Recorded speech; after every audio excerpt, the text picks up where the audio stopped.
మా నారాయణ రెడ్డిపేట గ్రామంలో Reddy brothers committee వేసుకుని ఈ వినాయక చవితిని 19 సంవత్సరముల నుండి ఇప్పుడు వరకు కూడా కొనసాగిస్తున్నాం. ఆ వినాయకుడు దయ వలన మేమందరం కూడా బాగా ఉన్నాం. అట్లాగనే వినాయకుని పూజించే ప్రతి ఒక్కరు కూడా బాగుండాలని కోరుకుంటున్నాం. ఈ వినాయకుడిని పూజించడం ద్వారా సకల దేవుళ్ళను కలుపుకొని వినాయకుడే మొదటి భగవంతుడు అని దేవతలే ఆనాడు ప్రకటించినారు. అందువల్ల దేవతలందరికన్నా కూడా మొదటి విజయం వినాయకుడిదే. అందరూ వినాయకుడిని పెట్టుకుని ఏ కార్యక్రమమునైనా కొనసాగించమని దేవతలు ఆ రోజే ఆయనకు ఆ వరం ప్రసాదించారు. కాబట్టి 19 సంవత్సరముల నుంచి మేము క్రమం తప్పకుండా చేస్తున్నాం. ఈ 19 సంవత్సరములు వినాయక చవితి రోజు నారాయణ రెడ్డిపేటలోని రెడ్డి బ్రదర్స్ మేము ఈ వినాయకుడిని స్థాపించి ప్రతి సంవత్సరం వారం రోజులు వినాయకుడిని ఉదయం ఒకరు, సాయంకాలం ఒకరు ఉభయములు సమర్పించి ఆ మహానుభావుడికి తీర్థ ప్రసాదములు పెట్టుకుని ఆ తీర్థ ప్రసాదములు అయ్యవారి ద్వారా మంత్రాలు చదివించి ఆయన ద్వారా మేము తీర్థ ప్రసాదాలు సేవిస్తూ ఉన్నాం. కాబట్టి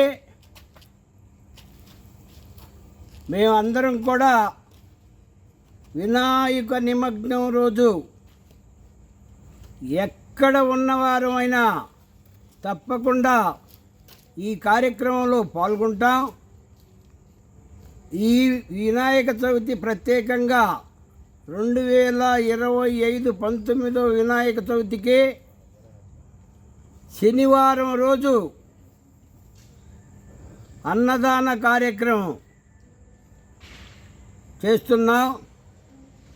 ఇప్పటి వరకు కూడా ఈ కార్యక్రమం నిర్వహించలేదు.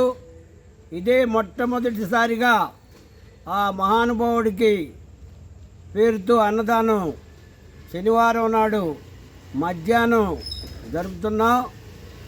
కాబట్టి ఈ అన్నదాన కార్యక్రమంలో గ్రామస్తులందరూ పాల్గొని కార్యక్రమాన్ని జయప్రదం చేయవలసిందిగా కోరుతున్నాం. అదేవిధంగా ఆదివారం రోజు 6 గంటలకు ప్రతి సంవత్సరం కూడా తప్పకుండా లడ్డుపాట నిర్వహిస్తున్నాం. ఈ లడ్డు 1,00,000 రూపాయలు పోయిన రోజులు కూడా ఉన్నాయి. అందువల్ల ఈ కార్యక్రమంలో కూడా అందరూ పాల్గొని ఈ లడ్డుని పాడుకొని మీ ఇంటి వద్ద కానీ, కైల వద్ద కానీ, వ్యాపారం వద్ద కానీ మీరు ఈ లడ్డుని సమర్పించుకున్నట్లయితే వచ్చే సంవత్సరం వినాయక చవితి లోపల మీరందరూ కూడా లక్షాధికారులు అవుతారు. అందువల్ల ఆదివారం నాడు తప్పకుండా ఈ వినాయక లడ్డు పాటలో పాల్గొనాలని కోరుకుంటూ ఈ కార్యక్రమం ఇంతటితో ముగిస్తున్నాం. తర్వాత అదే రోజు సాయంకాలం 7 గంటలకు వినాయక నిమగ్న కార్యక్రమాన్ని